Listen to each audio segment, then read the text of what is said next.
this, as far as I can tell, has got gears to it, as well as the throttle.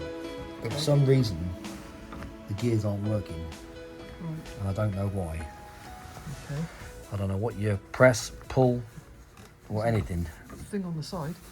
Yeah, that's to disengage, so you can move to neutral. start it. Yeah.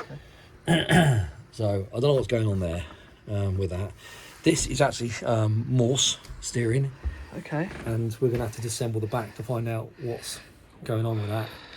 And if it's, yeah, and all that sort of stuff. And just check the bearing before it goes in the water. Right.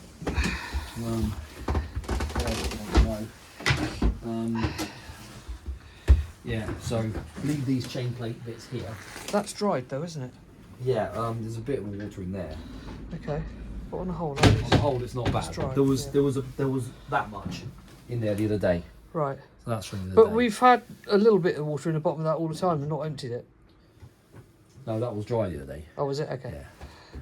So I had to empty it. Okay. So these are the screws coming through here, which is stupid. So you Animals. undo them. Yeah.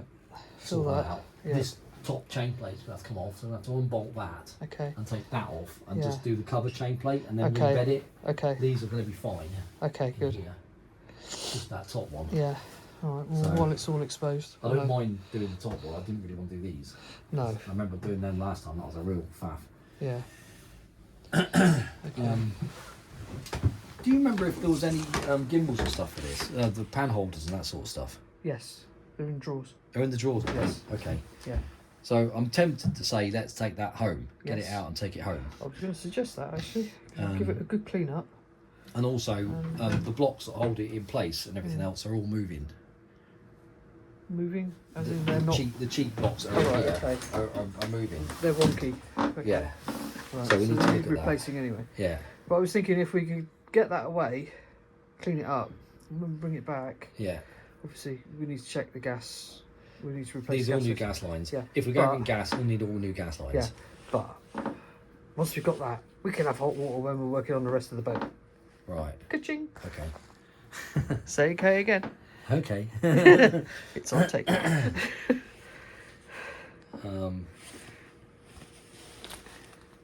Yeah, I mean, in theory, you can have hot water because you could turn the hot water tank on and do it that way. Yeah, but it's not going to boil it for a cuppa, is it? No, it's not. Get the cooker working. There's water on here, but I'm not quite sure where the hell it's coming from. Yeah. Don't really know. I don't know either. I haven't got a clue. Somewhere on this side here. it's Not the coming hatch from. above? Oh, could be. Could be. It's a funny angle though, but Hmm. it's a funny angle though. But yeah. So. Every time I come on board, I think flipping out. There's lots more to do. Yeah, there's The lots. cables must come through here somewhere, but I don't know how to get from here to the nav station. So, I'm Okay. gonna regret We saying know this. what that means, don't we? Well, I know this. Headline has got to come I on. know this is going to come down. So, and at some point we're going to want to change these fittings as well. To be fair, That is true. because they're fluorescent tubes. Yeah, they're horrible. Um, And put some LEDs up. yeah. And that brings a whole new question of do we have a strip of LEDs? I don't know. I ain't got a clue. But have a think about. Right, what you can see here is the gas pipe, which is that thin piece of copper piping that's going through the clips that are held on the blocks there. The clips are of different material to the pipe. The pipe's actually going over the ram, which is the hydraulic ram for the steering gear. And because there's just a mix of metals there and it's been wet in there, that copper pipe, not only does it seem to be quite a small bore, so probably not sufficient for feeding the cooker anyway, but it also is corroding quite badly, so it would need replacing. When you see what they've done with the gas locker in a moment, which is even more scary, these are the sorts of things that we found that have persuaded us against having gas on board altogether.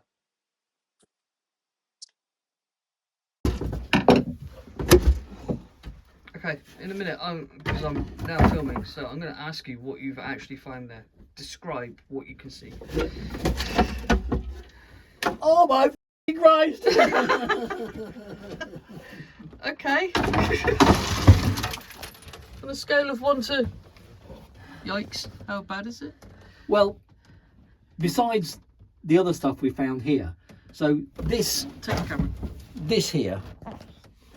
Hi guys. This here is the RAM that basically controls the quadrant on the rudder. Have you seen the state of the quadrant on the rudder post? Look at that.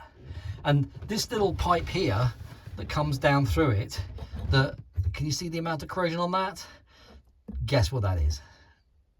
That is the gas pipe that feeds the gas cooker on the boat. So fixed in with saddle clamps of a different metal all the way up that goes there, and then drilled through this.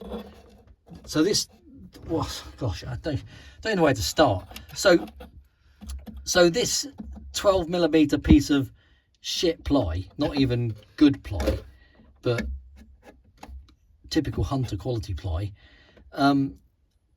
is what this ram that steers the rudder. Oh, look at that! Isn't that lovely? See, I'm still finding this out as you guys are.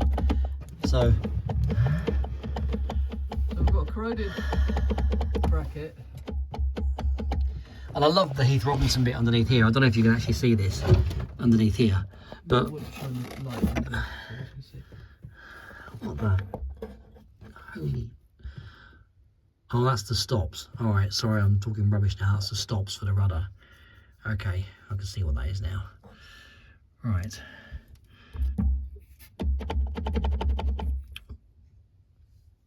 Oh, Jesus Christ. Yeah. So, interesting stuff, Mr. Bond. So just point out the gas vent that's coming into the cockpit. Oh yeah. So right. So this is the. These cameras are brilliant. Ignore the 2.5mm twin and earth standard house wiring here, you know, that just festoons its way around everywhere and disappears for another hole. So this is just going to be cut off and chucked away because we don't have a 2.5 twin and earth on a boat. Where was I going? There's so many problems with this boat. So this is a seat drain for rainwater and seawater and all of that for the cockpit seat that comes down here. It goes along here in a lovely piece of hose. It comes down here like this and goes into there. So there you'd think would be outside the boat. No, that goes into the gas locker. So basically, if we'd had a gas leak, which is quite possible with this gas pipe, it could have even come through this lovely, you know, 1.5-inch hole into the aft cabin, basically. Oh, there's also more wires here as well. Oh, I found a label. We found a label. Woo! So it might even tell us what it is. Here we go. What is that? That says... Total lash up? That says... what the hell does that say? Gas switch earth. Oh, there you go. It's the gas switch. So if we had a leak, we'd have some nice live wires somewhere to...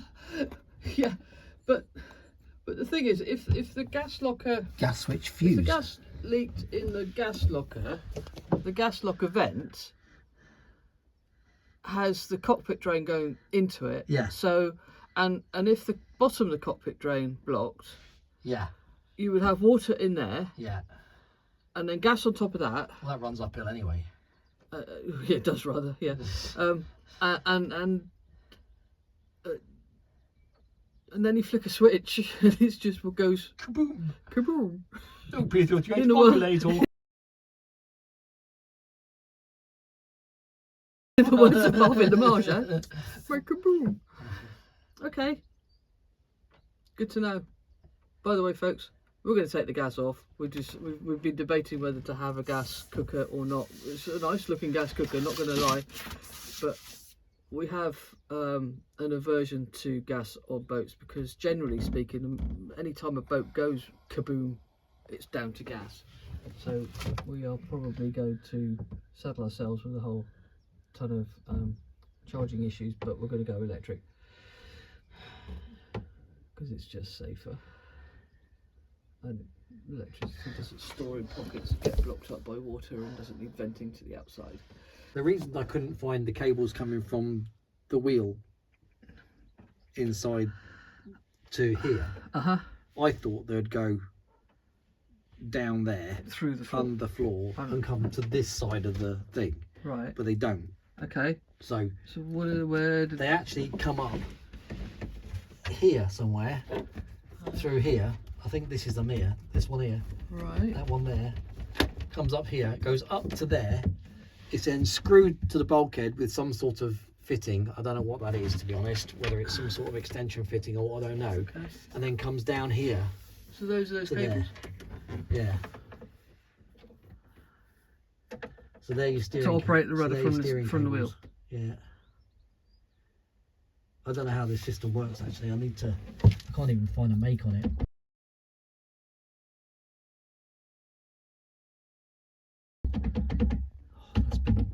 That's been working. That's a lot of waggle. Yeah. Well, basically, the full force of that, which is obviously condensing to a very small area with a very small lever, the full force of that is basically on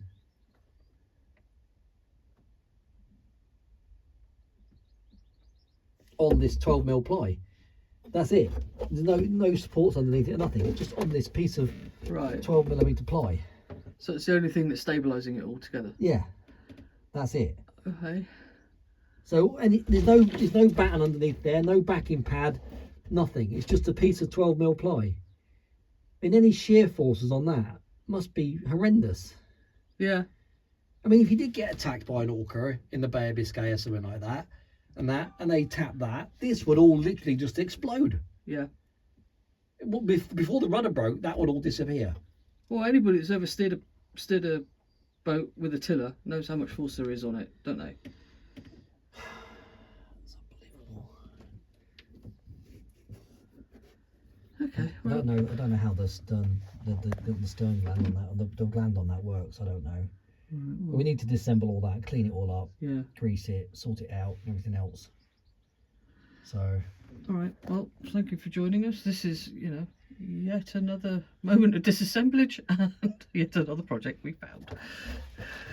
Okay, here's another conundrum that's been puzzling us since we got this boat. So inside this locker, so this is the aft locker that Gary's just disassembled some more of. Just don't leave the man loose with a screwdriver, for heaven's sake. Pass me a torch. So quite early doors, we found this locker, this tank in here. So hopefully you can see that. It's made by Tech Tanks, and we're like, what the heck is this tank? We've solved the mystery today. Pleased to say, we now know what the tank is, because we knew we had basically a toilet waste tank, and it's in this locker here. Let me just get out of here. Right, I'm not getting any younger. Right, into the cockpit. So in this locker we have, see that with the red round lid? That is the poo tank, and it's taken us all this time to figure out that what we can see in our aft cabin is the other end. It must go underneath that button, out the other end, and that's what we can see through that little doorway in the aft cabin. Mystery solved. Hurrah.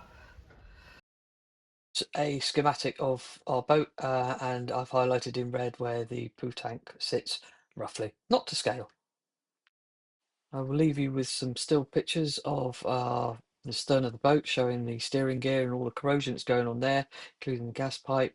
Thank you for watching. Please remember to like and subscribe and tell your friends. Hopefully you'll find this interesting as we go on. There's more and more work to be done. Thank you. Goodbye.